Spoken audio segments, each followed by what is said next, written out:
Hello,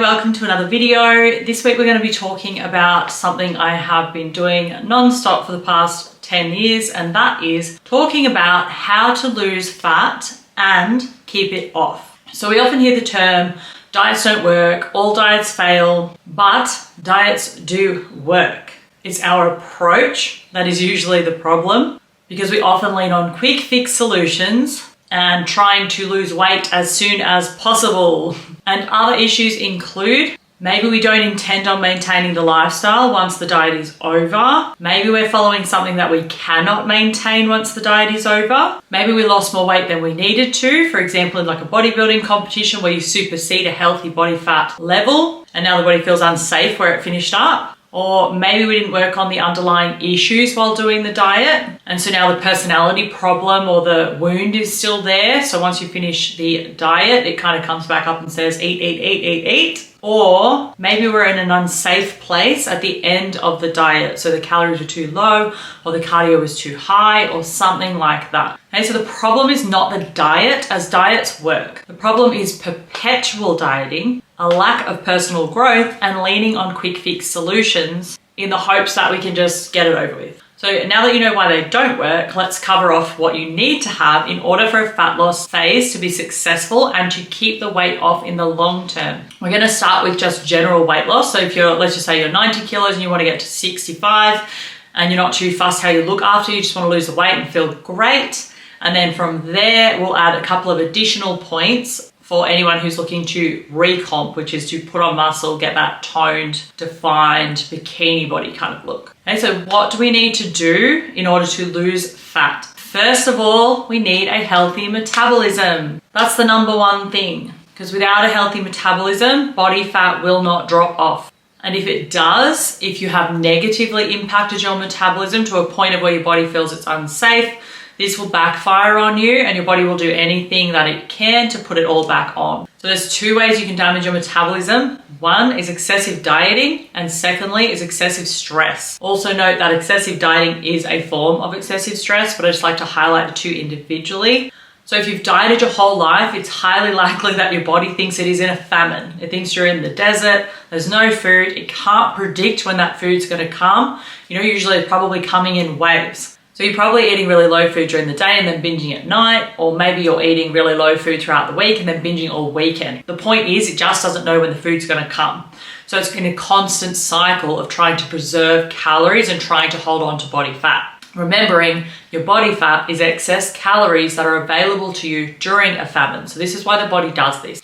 And note, this can also happen if your diet is really high in junk food, because junk food is empty calories, which means that you're not getting your essential proteins and fats in order to be healthy. So as long as the body is deficient in what it needs, your metabolism will be impacted and you'll probably crave more food. And note, I didn't say essential carbohydrates because they're not really essential. They're not what your body needs to survive. I think they're important to thrive, yes, but survive, no. If you're interested in checking out more on the metabolism side of things, then check out my video up here as I go into heaps of detail. Then we have excessive stress. So stress disrupts your hormones. It makes you extra hungry. It spikes cortisol, which means that, when it's high, blocks fat loss. It can also hijack your hunger hormones, so you don't really know where your appetite is at. If you're down-regulated too far, you might be not hungry and not digesting. If you're up-regulated too high, you might be overeating. And then also when you're stressed, your body actually shuns the blood away from your internal organs, which is where, it's delivering nutrients and oxygen to vital pathways within the body. When you're stressed, it shuns a lot of that away into your arms and legs. So it's actually more focused on your survival so that you can run really fast, as if there's like a lion present, and it's not really thinking about your digestion. So when your life's in danger, digestion takes a back seat. And also when stress is high, it can disrupt your sleep, which then makes you more hungry because again, it disrupts your hunger hormones and it spikes cortisol. And additionally, trauma has been proven to impact the digestion of carbs and nutrition in general. And it also generally has a direct impact on your gut. So toxic food in the gut can trigger the brain symptoms, and then emotional triggers in the environment can trigger the gut symptoms. Okay, so you need to have healthy stress levels in order to have a healthy metabolism. And if you're an excessive dieter, you need to eat maintenance calories for quite a while to recover the metabolism and convince your body that it's safe and is no longer in a famine. So that's the first one. And your body needs to be safe in order to not freak out when it goes on a calorie deficit, which is my second point. Okay, so you must be on a calorie deficit, which means you must be eating less food and drink than you are burning throughout the day. A 400 or 500 calorie a day deficit is usually plenty to trigger fat loss, but the number can't be dropping below what your body perceives to be a threat to its survival. So note that the lengths that your body will go, the length that you can push your body in a fat loss phase largely depends on your genetics, but also depends on your dieting history. So a body that has dieted frequently is often more intelligent and better at stopping the fat loss process, especially if those dieting efforts have led you to a place where the body remembers it felt unsafe. So someone who's never dieted before does not have a conditioned response to fat loss efforts. So it's always going to be easier, the calories are going to be higher, and it's what happens after that dieting process which is going to protect them from long-term fat gain, for example, or even obesity. Okay, because the more you diet, the more the body primes itself to put on fat. So you have to be very careful if you want to maintain a really healthy weight for the long term and you want to do dieting, something like bodybuilding, for example, over and over again. You just have to be aware that the body has these mechanisms in place. So after a diet period, always has to be a recovery period, what we call a recovery diet or a reverse diet, where your calories are returned to baseline. If you don't do this and you try and diet again, you're going to cause yourself a lot of problems. And to create a calorie deficit, you actually have to know what your maintenance calories are. So in order to do that, you need to track your food for a period of say 4 to 6 weeks, working out exactly what calories are appropriate for you so that you feel good, you're not losing weight or gaining weight, you're training well, sleeping well, and all of those kinds of things. So once you know what your maintenance calories are and you're sure of that, then you can go on a deficit. But what we see most of the time is somebody that just goes, I'm doing a diet, it's 1200 calories. What if your maintenance calories are 3000 per day? Now you're on a 1200 calorie diet. Do you think you're going to be able to stick to that? No. So always finding out what your maintenance calories are first. I do this with all of my clients, whether they want to or not, and then working out what the deficit is from there. And then you're assured a successful fat loss period because you're not over dieting or under dieting. And you're also recognizing if you have a healthy metabolism. Because for example, let's just say you're 65 kilos and you have 2000 calories per day and you start putting on weight or you can't eat that food, your metabolism is down regulated. And in order to lose fat, you're probably gonna have to go on like 1300 calories a day, and that is not a good sign. So maintenance calories are really important and you must be on a deficit. Thirdly, you want to track your food. There's not really any way around this and you cannot lose weight and keep it off if you don't track this data. There might be an exception to this rule. If let's just say you're really overweight and you make a healthy lifestyle change, then absolutely moving from junk foods to whole foods is going to lead to fat loss because you're already excessively overweight for what your body deems to be safe. So again, safety. If it feels unsafe, it's going to lose fat. But most of the people who excessively diet are actually in the healthier body fat range or maybe a little bit above. These are the people I most often deal with. And so in this case, they have to track their calories because their body's actually quite content where it is. You can use an app like MyFitnessPal and just ensuring that you're eating the exact same amount of food per day. And in a fat loss phase, that would be in a deficit of 400 or 500 calories. And from there, you should lose weight. And at least you know how much you're eating to make that happen. For example, you'll learn that 2 tablespoons of peanut butter has about 300 calories, or you might work out you're eating 1500 calories worth of snacks all day. So there's this one thing that people do. There was a study on it once. I can't remember exactly which one it was, but basically it said that we forget when we snack. So when we say I've tried everything and I can't lose weight, or I only eat healthy, we forget everything that we don't want to remember. So if we had like 5 fun-sized Mars bars at work, you've forgotten about it. If you had 3 sugars in your coffee, you've forgotten about the sugar because you wish you didn't do it. So your brain just goes, we didn't do that, because it feels better to believe that you've tried everything and that you're doing everything right.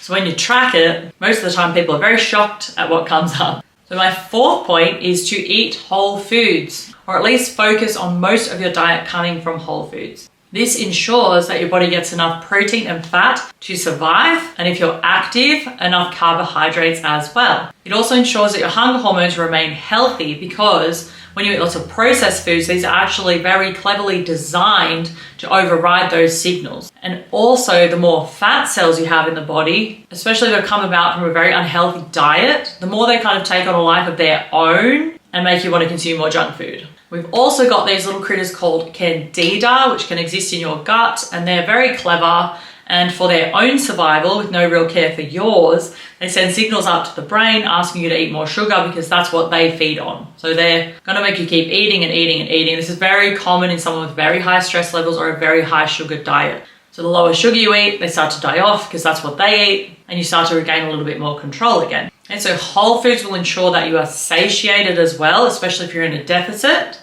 and you'll have less cravings. The fifth one, as far as losing fat and keeping it off, is that you want to have a consistent routine week by week. Okay, so you want to do the same thing over and over. So let's just say you're on 1700 calories per day. You want that to be happening every day. You're checking in once a week and you just keep doing that until you stall. So I generally give a 2-week window for stalling before I would make a change, because it's very common for the body to kind of store water 1 week or do something like that. You know, so we want to make sure that we've actually adapted before making any changes. But if you're not doing the same thing over and over, you've got no idea what's going on. You know, and then that goes for hastening the diet too quickly. So sometimes people are like, oh, I'm having 1700 calories per day and I'm only losing like 500 grams a week. I'm impatient. I'm just going to have 1200. And then they hope, you know, magical thinking, that this is going to lead to a kilo a week. No, the body's probably going to rebel.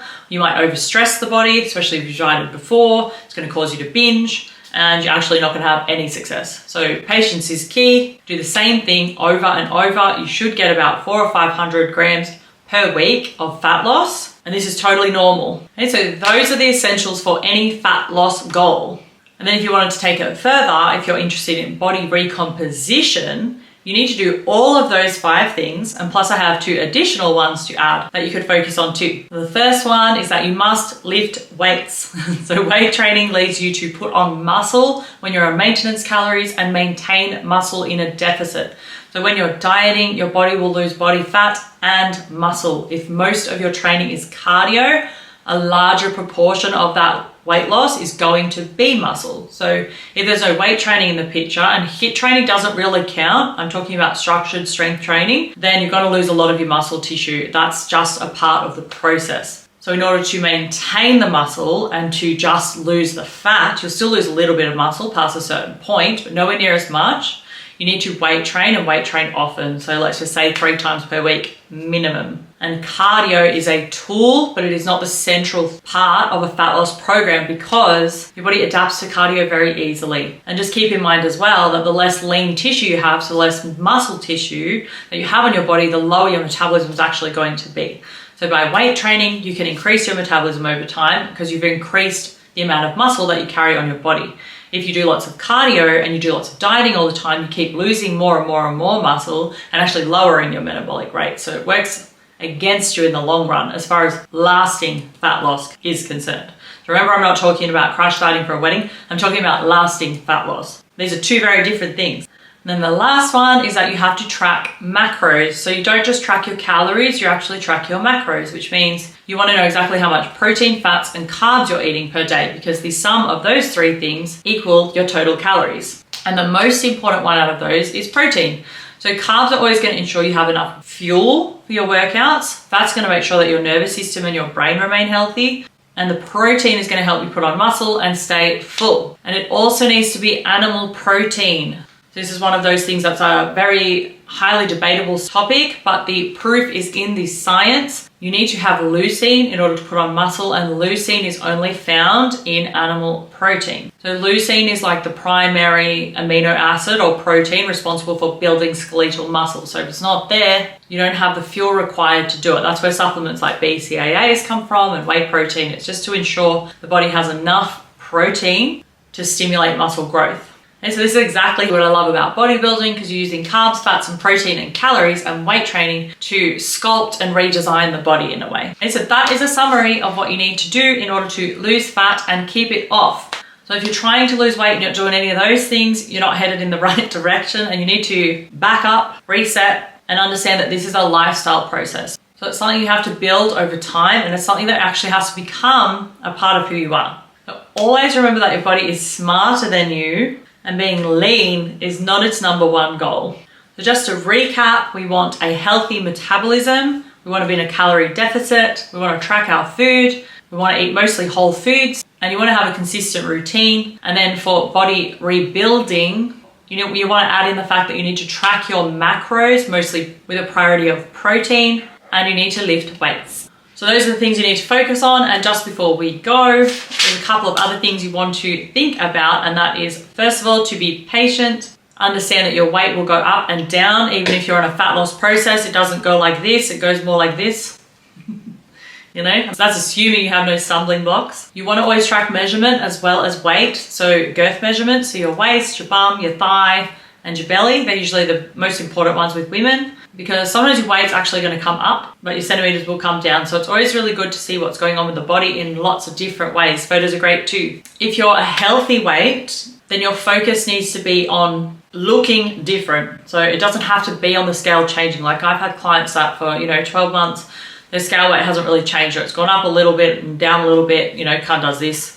But then after the 12 months, it'll look totally different, because you might have put on 4 kilos of muscle and lost 4 kilos of fat. So you're going to look very different, but the scales aren't going to change. So in that kind of case, scales aren't going to be your best measurement. Also keep in mind that 400 grams per week of fat loss is fantastic. And if you can just keep doing that, then you're on a very good track to losing fat and not damaging your metabolism. And you want to hire a professional if you're not educated in this area. So that's all I have to share this week. If you like it, then subscribe, leave a comment if anything stood out for you, and I'll see you next week.